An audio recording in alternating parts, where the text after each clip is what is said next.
Students welcome to fork academy. நான் உங்கள் பாலபஸ்ரன். TNPSC வந்து ஆனுவல் பிளானர் ரிலீஸ் பண்ணிட்டாங்க. அதில் ஜனவரி மாதம் குரூப் 4 நோட்டிஃபிகேஷன் அப்படின்ட்டு ஜூன் மாதம் குரூப் 4ஓட எக்ஸாம் நடக்கும் அப்படின்ட்டு நமக்கு தெளிவாக வந்து சொல்லிட்டாங்க. ஸோ இப்போ வந்து கிட்டத்தட்ட நமக்கு ஒரு 5 to 6 மந்த் இருக்குது. இந்த 5 to 6 மந்தில் எப்படி ஒரு ஸ்டடி பிளான் போட்டு டெஸ்ட்டு எழுதி சக்ஸஸ் பண்ணணும் அப்படிங்கிறது தான் நம்ம இந்த வீடியோவில் வந்து பார்க்க போகிறோம்.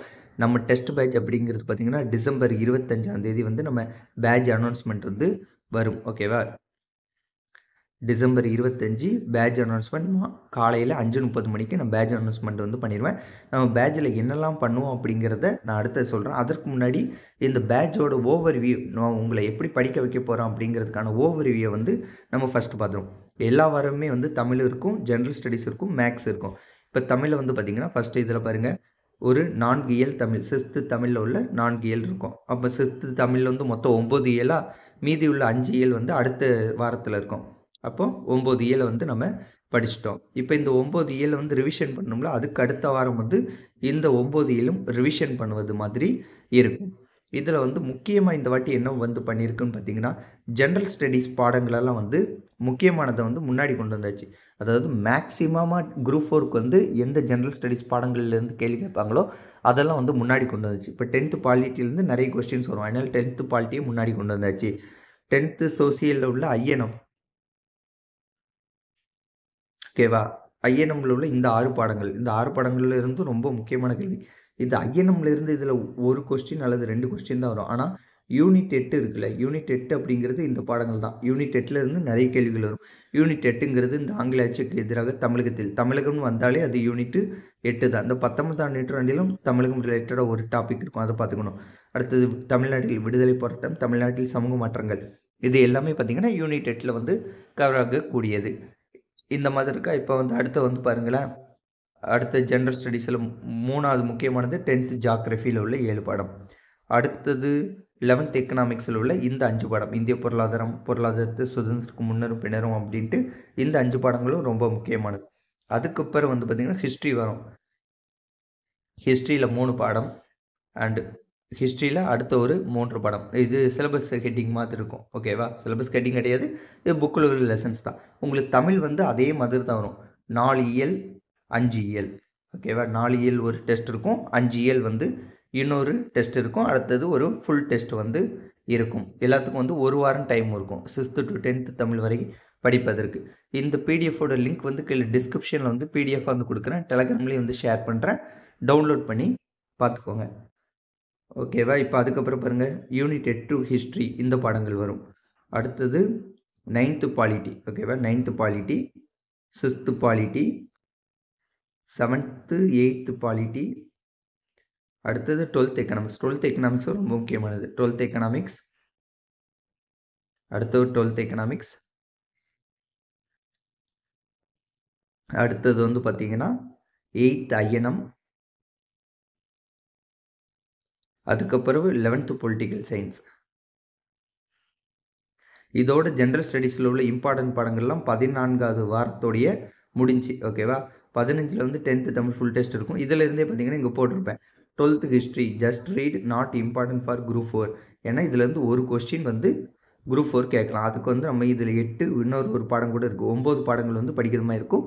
9 பாடத்தை படித்து அதெல்லாம் ரிவிஷன் பண்ணி மைண்டில் வச்சுருக்கிறது ரொம்ப கஷ்டம். அதனால் இதில் ஒரு கொஸ்டின் கேட்பாங்க. அதனால் ஜஸ்ட் ரீட் பண்ணிக்கிட்டால் போதுமானது. அதே மாதிரி தான் அடுத்ததும் இருக்கும் பாருங்க. 11th ஹிஸ்ட்ரியிலும் வந்து ஒரு கொஸ்டின் தான் வந்து கேட்பாங்க. ஸோ அதை வந்து ஜஸ்ட் ரீட் பண்ணிக்கிட்டால் அந்த முக்கியமான பாக்ஸ், முக்கியமான விஷயங்களை மட்டும் பார்த்துக்கிட்டால் வந்து போதுமானது. அடுத்தது 12th பொலிட்டிக்கல் சயின்ஸ் அப்படி தான், ஜஸ்ட் ரீடு தான். ஏன்னா இதில் 8 பாடங்கள் உண்டு, இது இன்னொரு பாடமும் உண்டு. 8 பாடங்கள் உண்டு. 8 பாடத்துலேருந்து ஒரு கொஸ்டின் தான். ஓகேவா? ஸோ அதற்கு இப்போது எங்கள் குரூப் 4ல் ஒவ்வொரு கொஸ்டினுக்கும் முக்கியம் தான். ஆனால் இப்போ இந்த 12th பொலிட்டிக்கல் சயின்ஸ் எல்லாம் படிக்க எவ்வளோ நாள் ஆகும்? 12th பொலிட்டிக்கல் சயின்ஸில் ஒரு புக்கு படிக்கணும், ஆனால் ஒரு கொஸ்டின் கேட்பாங்க. இங்கே 11th ஹிஸ்ட்ரிக்கு வந்து ஒரு புக்கு படிக்கணும், ஒரு கொஸ்டின் வந்து கேட்பாங்க. 12th ஹிஸ்ட்ரிக்கு ஒரு புக்கு, 3 புக்கு படித்து 3 கேள்வி எடுக்கிறது எதுக்கு? ரீட் பண்ணிட்டு போங்க, உங்களுக்கு தெரிஞ்சால் ஆன்சர் போடுறது தான் வந்து ஈஸியஸ்ட் மெத்தட். அதே மாதிரி இப்போ எல்லா 100% சிலபஸில் உள்ள எல்லாத்தையும் படித்து மண்டையில் ஞாபகம் வைக்க முடியாது. ஒரு 80% வந்து தெரவாக வந்து படிச்சுக்கணும். ஒரு 20% வந்து ரீட் பண்ணி அதோட கான்செப்ட் வச்சு தெரிஞ்சுக்கிட்டால் தான் பாஸ் பண்ண முடியும். ஏன்னா எல்லாத்தையும் எல்லா டேட்டாவையும் நம்ம மைண்டுக்குள்ளே வந்து வைக்க முடியாதுங்கிறத அண்டர்ஸ்டாண்ட் பண்ணிக்கணும். அடுத்து 6th to 9th ஜியாகிரஃபிலலாம் ஒரு கொஸ்டின் வரும். ஓகேவா? 1 ஆர் 2 கொஸ்டின் அவ்வளோதான் வரும். ஓகேவா? அதனால் எல்லாம் ஜஸ்ட் ரீடு தான். அடுத்து 6th to 10th எக்கனாமிக்ஸ் இருக்கும். அதுவும் வந்து ஒரு கொஸ்டின் தான்.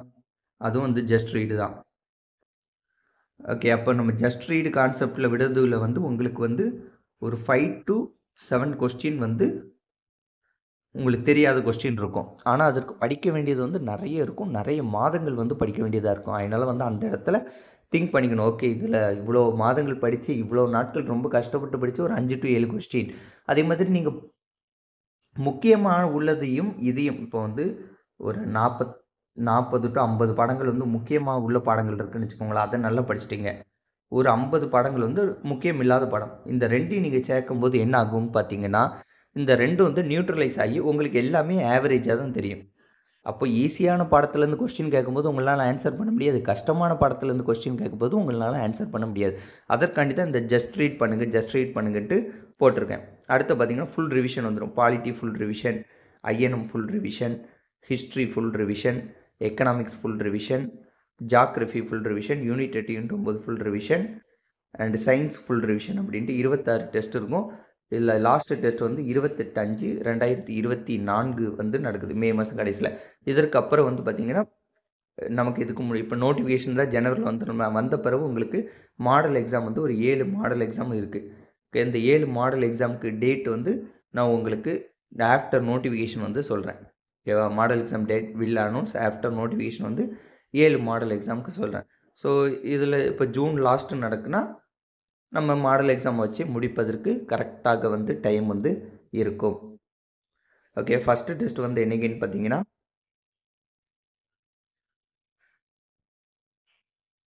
ஜனவரி 7.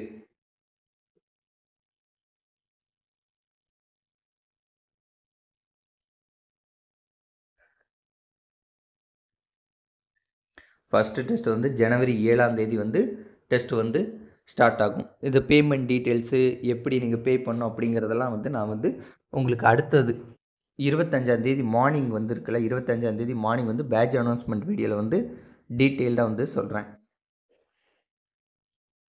ஓகேவா? ஓகே, இது இப்போ வந்து இன்னும் ஒரு சில டீட்டெயில்ஸ் வந்து சொல்லியிருந்தேன். என்னென்னு பார்த்தீங்கன்னா, இந்த டெஸ்ட்டில் உள்ள கொஸ்டின் பேப்பர்ஸ் வந்து தமிழ் லாங்குவேஜில் மட்டும்தான் இருக்கும். மொத்தம் 58 டெஸ்ட்டு, 26 டெஸ்ட்டு, 200 கொஸ்டின்ஸாக இருக்கும். நான் வந்து உங்களுக்கு ஓஎம்ஆர் ஷீட் வந்து பிடிஎஃப் டைப்பில் வந்து சென்ட் பண்ணிடுவேன். நீங்கள் இப்போ டிஎன்பிஎஸ்சி எக்ஸாம் வந்து நம்ம எப்படி எழுதுவோம்? ஓஎம்ஆர் ஷீட் வந்து கையில் கொடுத்துருவாங்க. கொஸ்டின் பேப்பரை வந்து கையில் கொடுத்துருவாங்க. ஓகேவா? நம்ம கொஸ்டின் பேப்பரில் உள்ளதை ஓஎம்ஆரில் ஷேட் பண்ணுவோம்.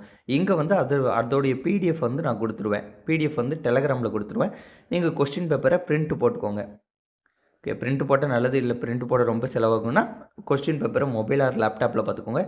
ஓஎம்ஆர் ஷீட்டை கண்டிப்பாக பிரிண்ட் போட்டுருங்க. ஓகேவா? ஓஎம்ஆர் ஷீட்டு பிரிண்ட் போட்டுட்டு ஓஎம்ஆர் ஷீட்டில் வந்து நீங்கள் என்ன பண்ணுங்கள், ஷேட் பண்ணி ப்ராக்டிஸ் பண்ணுங்கள். இங்கே நீங்கள் ப்ராக்டிஸ் பண்ணால் தான் அங்கே போய் சக்ஸஸ் பண்ணுவதற்கு ரொம்ப யூஸ்ஃபுல்லாக வந்து இருக்கும்.